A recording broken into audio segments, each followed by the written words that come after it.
Romance is in the air for young Sydney Loofe. She makes a connection on a dating app and is already looking forward to a second date with the attractive young woman who calls herself Audrey.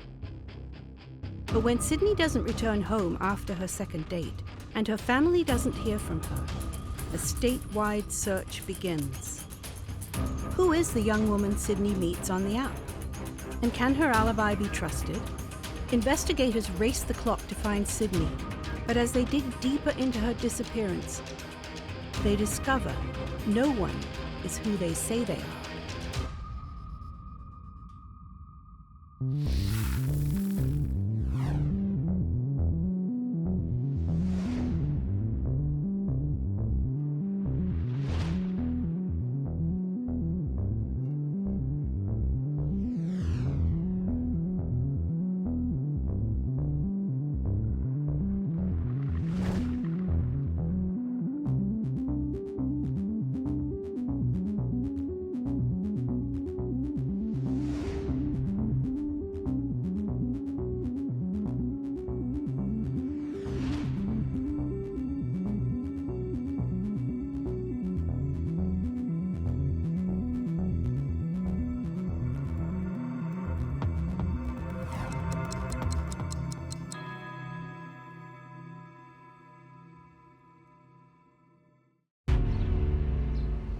Aubrey Trail and Bailey Boswell are having the time of their lives.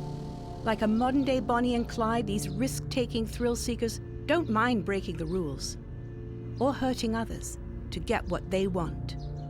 They're bad people with bad intentions, and even an old-fashioned country auction can become the starting point of a series of incidents so shocking that they will change the course of several lives, including their own, in less than 1 hour.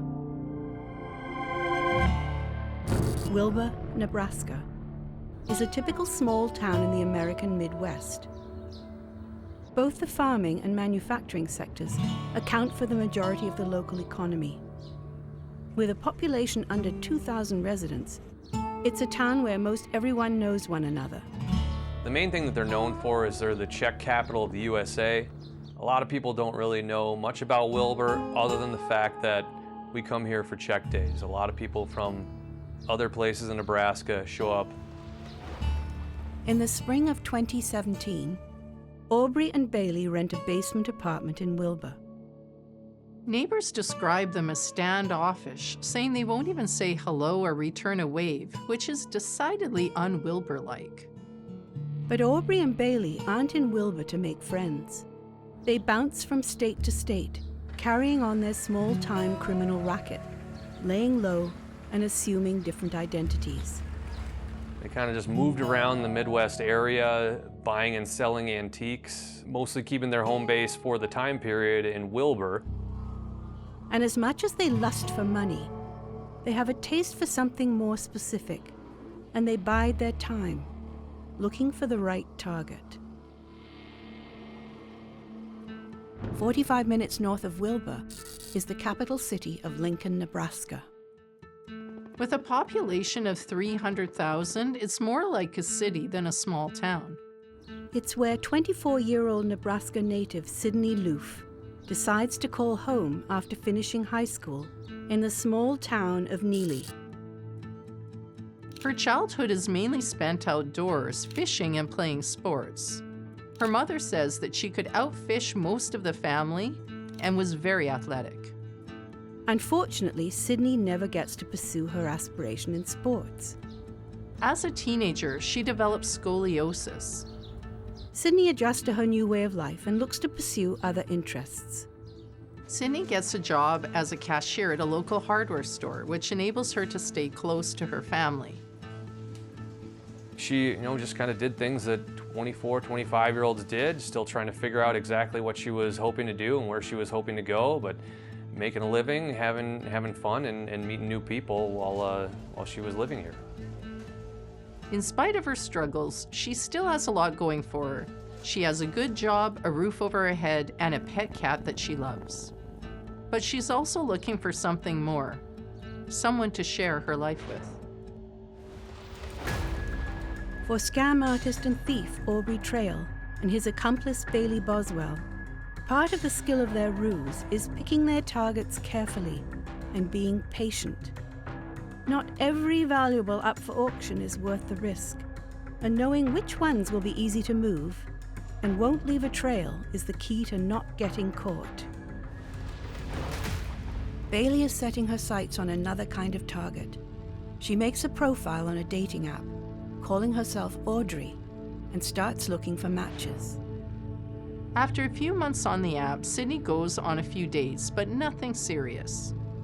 Then, in November 2017, Sydney matches with someone who really catches her attention. She matches with another young woman who calls herself Audrey.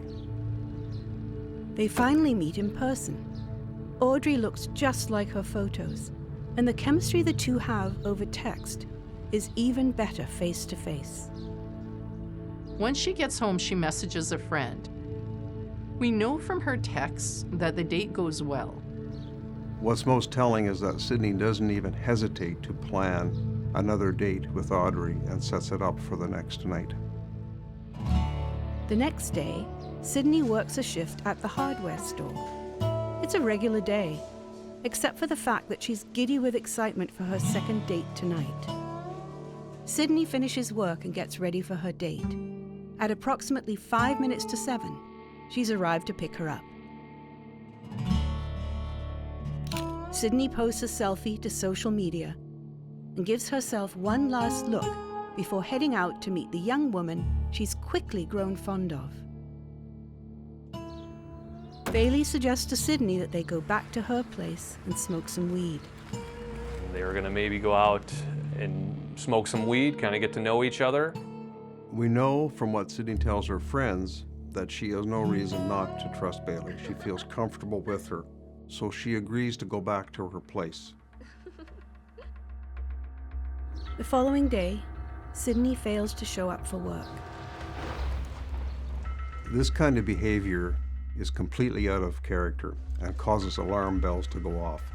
She has never missed a day of work, let alone not talked to her employer or contacted her employer about the fact she's not coming to work. So this sends alarms to the friends and her place of employment. Something might be wrong. It doesn't take long before her friends and family start to worry that they haven't heard from her. With Sydney's recent mental health issues, her parents maintain daily contact. Her parents kept an eye on her and kept track of her for quite some time.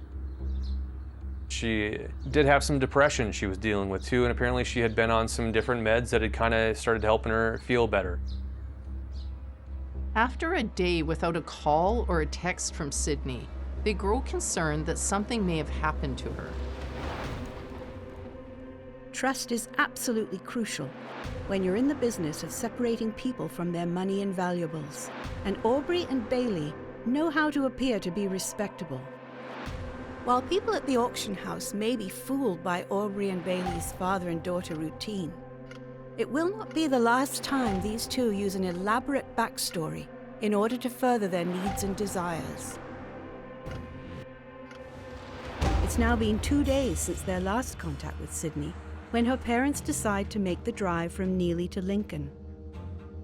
They hadn't heard from her in a while, so they went to her apartment in Lincoln, noticed her vehicle was still there, and noticed that the cat didn't have any food or water.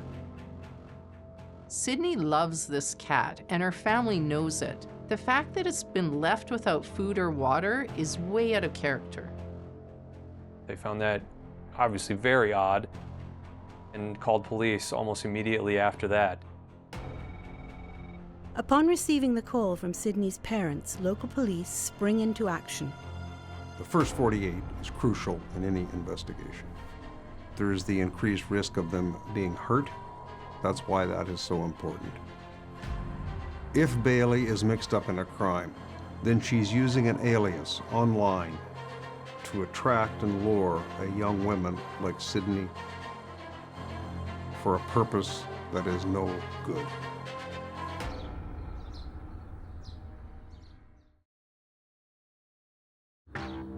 "24-year-old Sydney Loofe makes a romantic connection through a dating app and enjoys her first date so much that she makes plans for a second one the following night. Following the date, she fails to show up for work, and neither her friends nor her family hear from her. As the search for Sydney begins, her family hopes for the best, but fears the worst. If Bailey is mixed up in a crime, then she's using an alias online to attract and lure a young woman like Sydney for a purpose that is no good. At the auction, Aubrey and Bailey prove they know how to play it cool and manipulate a situation. They bid on items and purposely lose. It's like throwing a hand of poker or carefully missing a shot in pool. It makes them seem like ordinary, honest bidders with a limited budget. No one would ever suspect they're about to pull a big scam. Luckily for Sydney, her friends aren't about to take her disappearance lying down. They saved several photos she sent them. The most useful one is from the first date, November 14th, which is a photo of Sydney and Audrey together. Her friend suspects Audrey has knowledge of or has had something to do with the disappearance of Sydney. So her friend sets up a dating app to try to find out who Audrey is. Her profile says that she lives 32 miles from Lincoln, but doesn't specifically say where.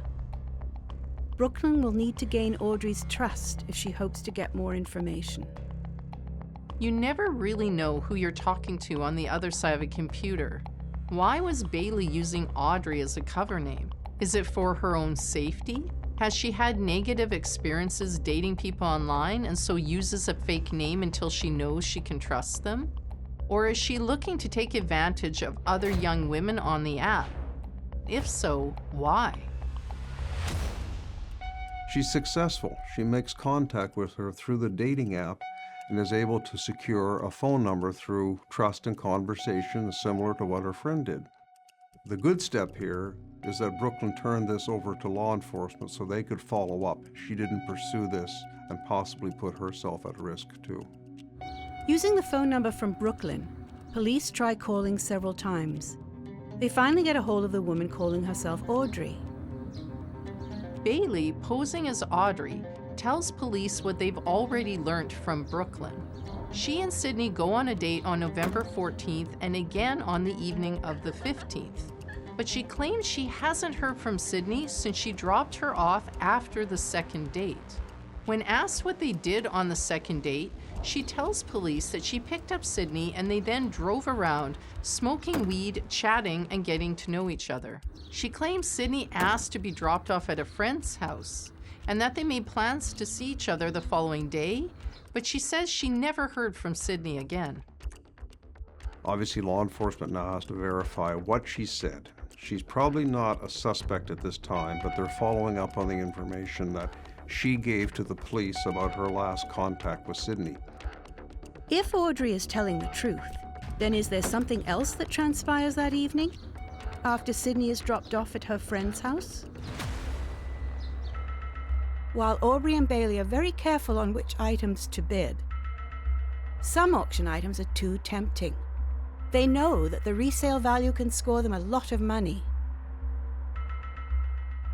For the two thieves, these items are their prey, and they have to be very strategic in order for their work to pay off.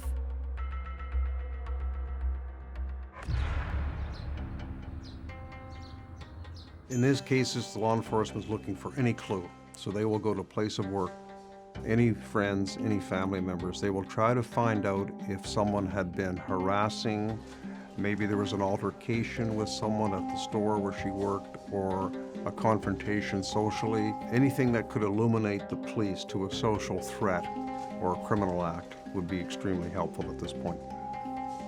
Police speak to her fellow co-workers, but no one recalls seeing anything out of the ordinary on November 15th or the days leading up to it.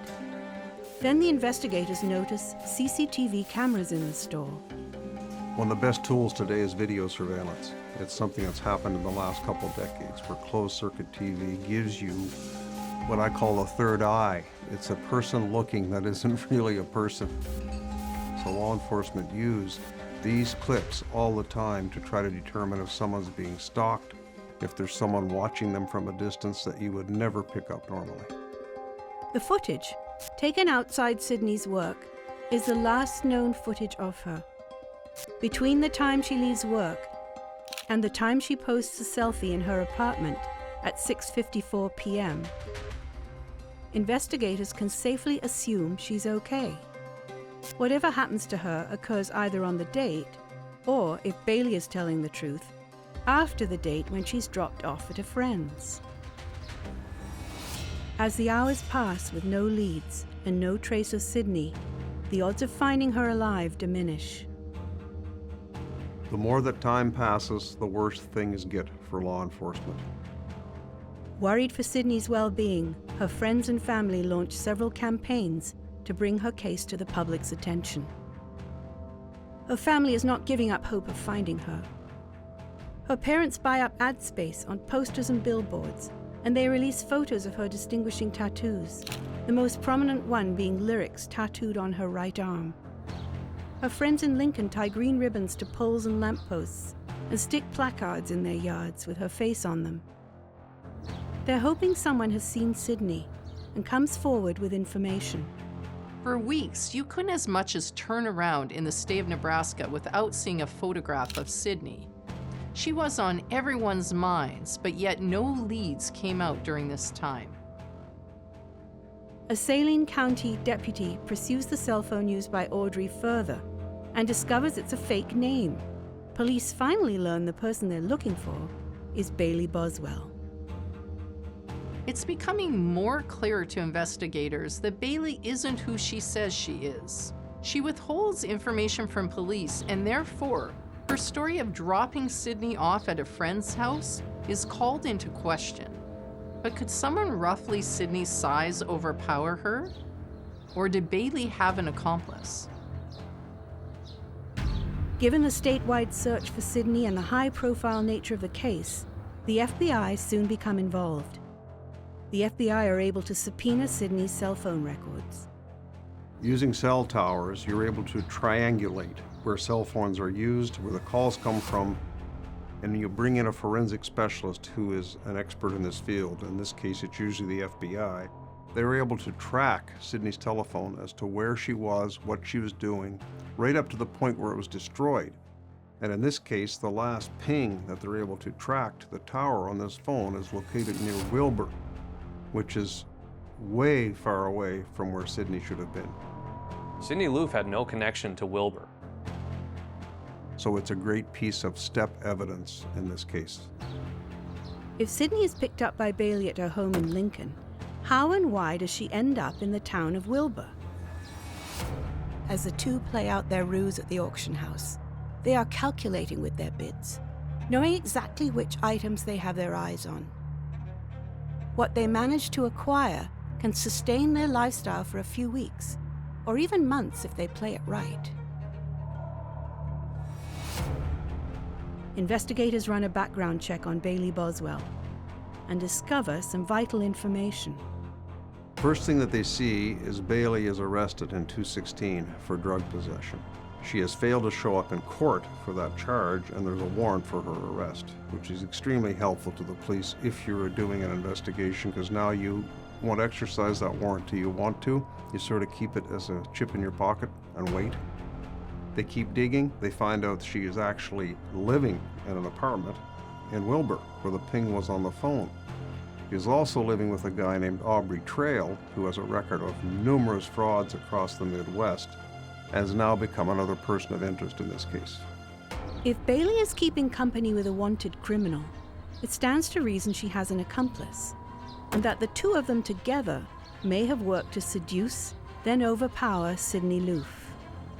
Police waste no time in going to the listed address, hopeful that they'll either find Sydney or a clue as to what's happened to her.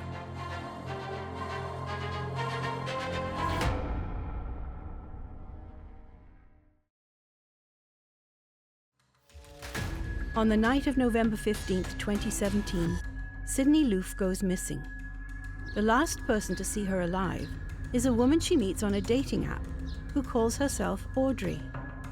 Further investigation reveals it's a fake name used by Bailey Boswell, a young woman with connections to a wanted thief. After losing several items, a ring catches Bailey's attention. It's too good to pass up, so she asks Aubrey to bid on it. Aubrey did have control over Bailey to a certain extent because he was more or less giving her the drugs as well as providing her with money. Aubrey places his bid, but he has some competition. After several tries, Aubrey finally outbids everyone, winning the ring for Bailey. This purchase may prove to be a tactical error, and in turn, Bailey will find herself susceptible to executing Aubrey's darkest biddings. Investigators seek to track down Bailey, believing she hasn't been telling them the whole truth. When they arrive at her listed address, there's no answer. However, the landlord who lives on the floor above informs them that on the day Sydney goes missing, the smell of bleach coming from the basement is overpowering. In law enforcement, whenever you hear about a smell of bleach, your senses go off. Why would someone want to extensively clean to create that odor? So police then immediately go for a search warrant on this apartment because of the bleach smell. There are no signs of Sydney, and Aubrey and Bailey have already cleared out. They do, however, find a few items of significance left behind. Investigators find cleaning products, especially bleach. They also find Viagra and nearly 20 sex toys.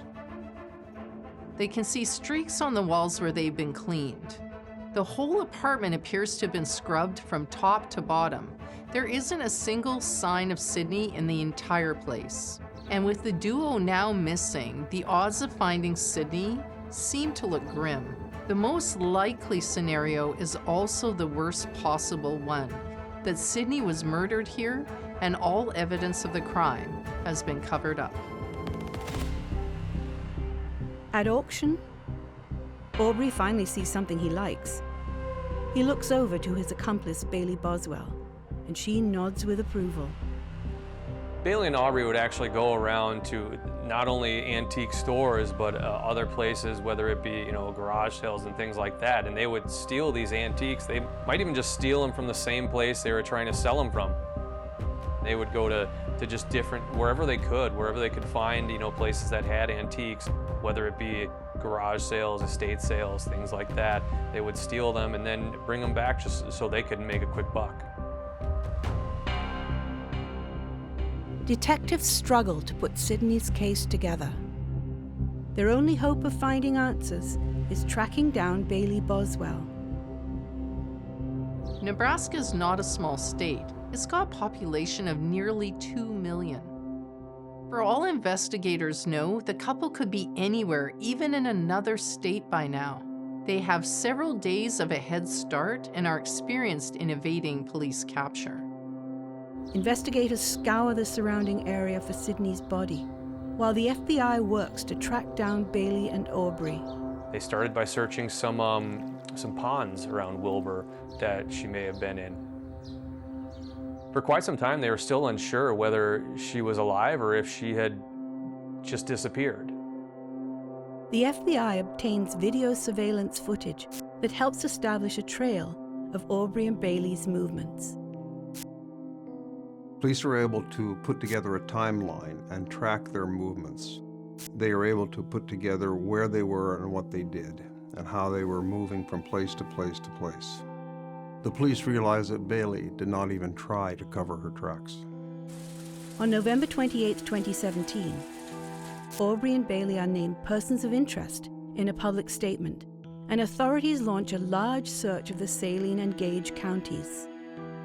Until the next day, when their suspect takes it upon herself to tell her side of the story.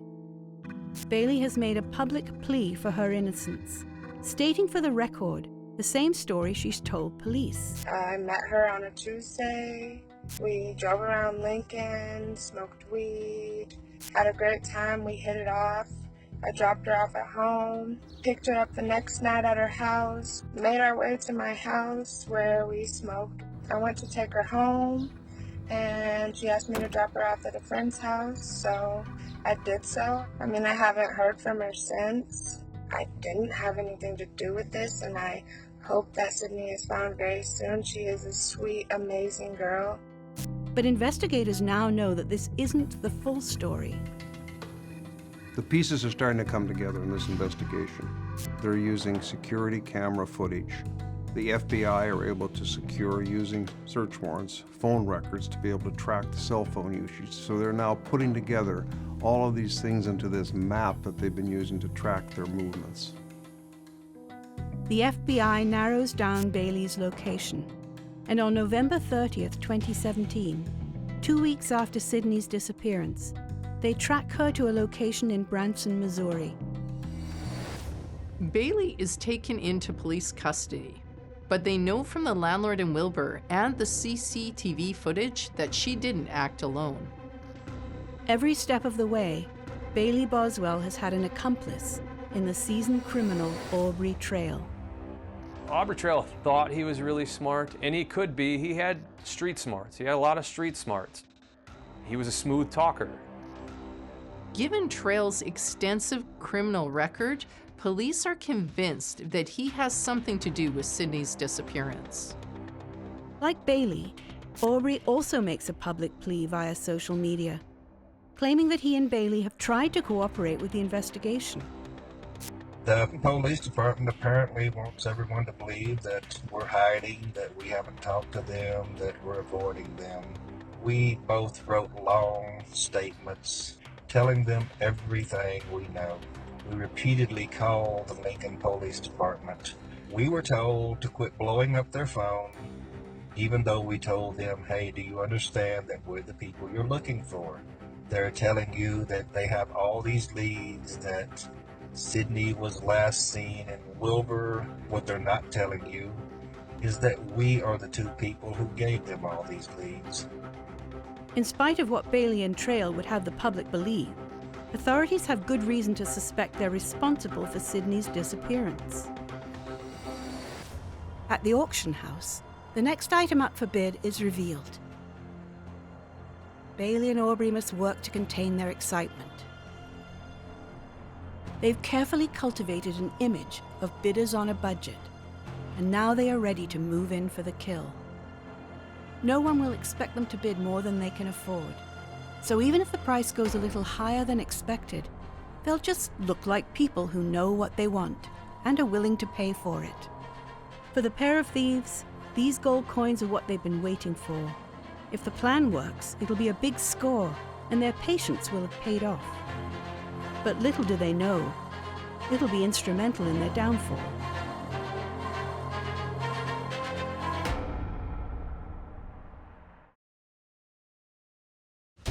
With their sights set on the prize, Aubrey and Bailey start the bidding process.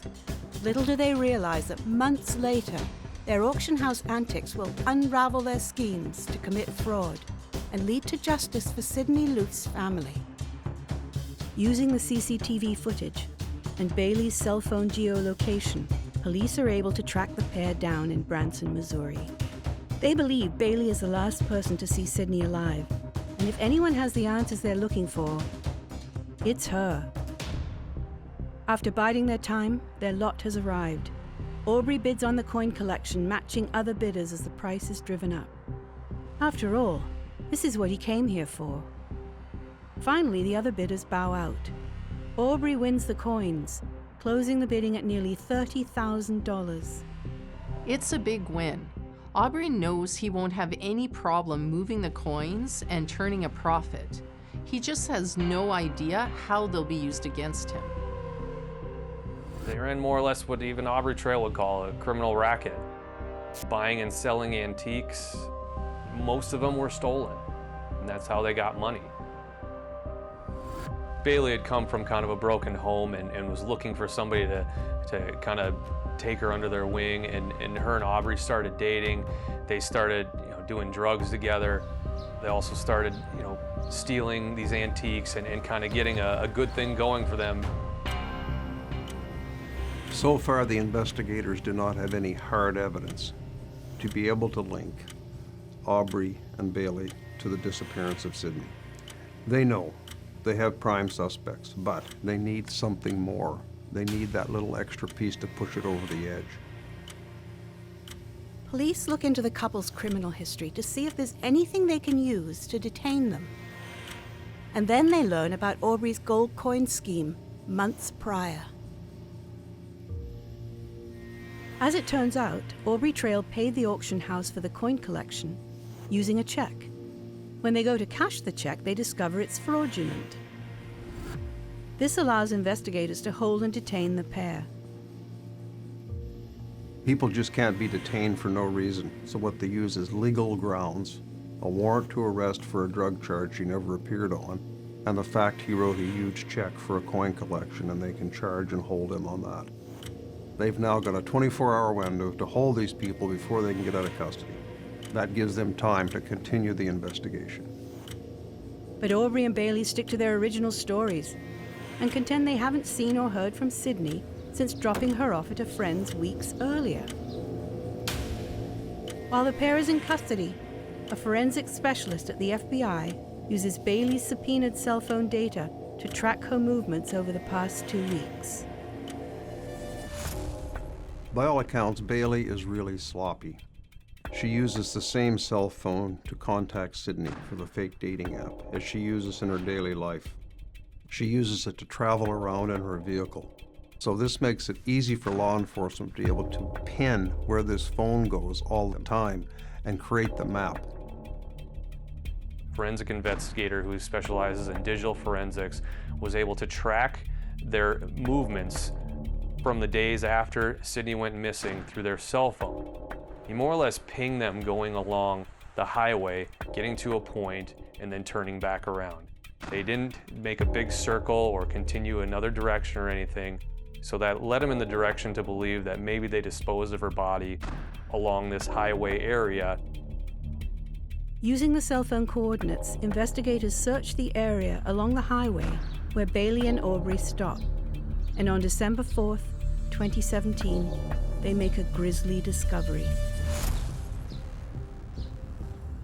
They discover 13 garbage bags containing body parts throughout their search. Either a patrolman or a sheriff's deputy opened one of the bags and realized that this was not anything that looked like an animal carcass. He knew that this was human remains right away, and that's when everybody was called to that area. Sydney Loofe's remains are discovered along a stretch of highway an hour west of Wilbur, near the rural town of Edgar, Nebraska. Sydney is eventually identified by the tattoo on her right arm. They also found things that they felt were used to cover up the situation as well, whether it be drop cloths or what they call track suits that they may have worn over their clothes so they didn't get any blood on them as well. Even though Sydney's body was found in a dismembered state, there was evidence of abrasions consistent with her attempts to defend herself, which means that she was probably alive for a good portion of the time while she was being tortured and then eventually murdered. The forensic pathologist determines that the cause of death was strangulation. But you would think by dismembering an entire person's body inside of a small apartment kitchen, there would be some sort of evidence, whether it be blood spatter, hair, any sort of DNA that was left there, but there was nothing that investigators found. This is not the outcome Sydney's family have been hoping for. They are devastated.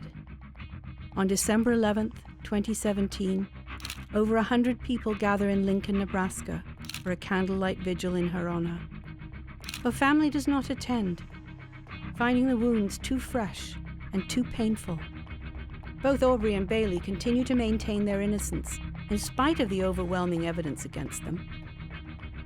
While investigators put the pieces of their case together, Aubrey Trail makes a public confession in February 2018, claiming that he alone caused Sydney's death, but that it was an accident.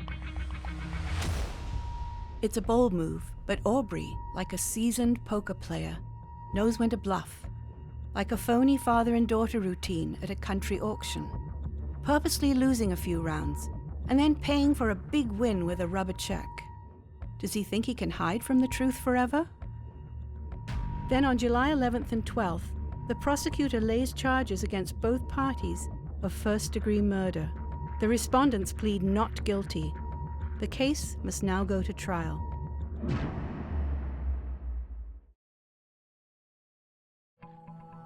Detectives learn about Aubrey Trail's gold coin scheme months before Sydney's disappearance.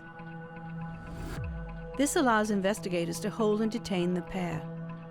People just can't be detained for no reason, so what they use is legal grounds, a warrant to arrest for a drug charge he never appeared on, and the fact he wrote a huge check for a coin collection, and they can charge and hold him on that. Months later, Sidney Loofe's remains are discovered along a stretch of highway, an hour west of Wilbur, near the rural town of Edgar, Nebraska. They discover 13 garbage bags containing body parts throughout their search. This is not the outcome Sidney's family have been hoping for. They are devastated. Aubrey Trail makes a public confession in February 2018, claiming that he alone caused Sidney's death, but that it was an accident. The case must now go to trial. On June 17, 2019, Aubrey's trial begins. He changes his plea on one of the 3 counts and pleads guilty to improper disposal of a body, but maintains Sidney's death is not premeditated and is accidental. Had it not been for Aubrey's poor choices, ones made months earlier, it is possible that he would not be sitting in the courtroom, facing a conviction for the horrific crimes committed against Sidney. Throughout their investigation, authorities discovered that Aubrey and Bailey's criminal ring extends far beyond just the 2 of them. Aubrey Trail and Bailey Boswell also invited young girls who may not have had a direction in life. More or less they would become a family, or then they would engage in sexual encounters with each other, and he would pay them. One theory is that this pair wants to get Sidney into their little gang. And once she finds this out, she says she doesn't want any part of it and wants to go to the police, and then they kill her and cut her up. The only problem with this is it doesn't show any premeditation. Investigators have CCTV footage of Aubrey and Bailey in a hardware store. They purchased things like hacksaws, drop cloths, tin snips. I mean, those aren't things just to be used for antiques. Furthermore, there's footage of Aubrey at Sidney's place of work where he passes her and turns around and stares at her on camera. This would mean that he recognizes her and is following her to some extent. You're putting together a really good picture of premeditation at this point. There were 2 big takeaways from the surveillance video that were played at the trials. One was showing the fact that Aubrey Trail and Bailey Boswell had been following Sidney Loofe at her place of work. This was after Bailey and Sidney had gone on their first date, so Aubrey was aware of her. We do not think that Sidney was aware of who Aubrey was. So as he's walking in, she can be seen kind of walking out, and he's turning around, more or less stalking her, kind of checking her out, just to get a good glimpse of her to figure out if she might be good for their family, so to speak. Then, on June 24th, Aubrey sneaks a razor blade into the courtroom. He proclaims Bailey's innocence and cuts his own throat as officers rush in to wrestle the weapon away from him. Aubrey's self-inflicted wounds are superficial, and the authorities are quick to get him medical attention. Despite this attempt to garner sympathy or delay the trial goes on in Aubrey's absence. Over nearly 4 weeks, the jury hears testimony of how Aubrey and Bailey target Sidney, using Bailey to lure and seduce her, and then hatch a plan to kill and dismember her. It's harrowing for the jury. The way in which Sidney is killed, hacked up, and her body put into garbage bags is both inhumane and disturbing. Audrey's defense offers little to no explanation as to why this all transpired, and the jury quickly comes back with a guilty verdict. Bailey's trial begins on September 25th, 2020, and it doesn't take long for the prosecutor to poke holes in her innocence defense. To say that Bailey Boswell had no part in it, I think is completely false. She had as much of a part in disposing of the body as Aubrey Trail did. She can't sit there and say that she was just an innocent party when she allowed this to happen, whether she actually partook in all of it or not. She was still there in the apartment when this was happening, when Sydney died, when she was being dismembered, when her body was being taken out of that apartment. She was all part of this and could have stopped any of it or called police at any point. After a 2.5-week trial, the jury agrees with the prosecution and finds Bailey guilty of first-degree murder, conspiracy to commit murder, and improper disposal of human remains. On June 9th, 2021, a 3-judge panel sentences Aubrey Trail to death, making him the 12th death row inmate in Nebraska. On July 2nd, 2021, Bailey Boswell narrowly avoids the death penalty, and the 3-judge panel instead sentences her to life in prison, after one of the judges opines that Boswell's actions do not meet the standard of exceptional depravity needed for imposing capital punishment.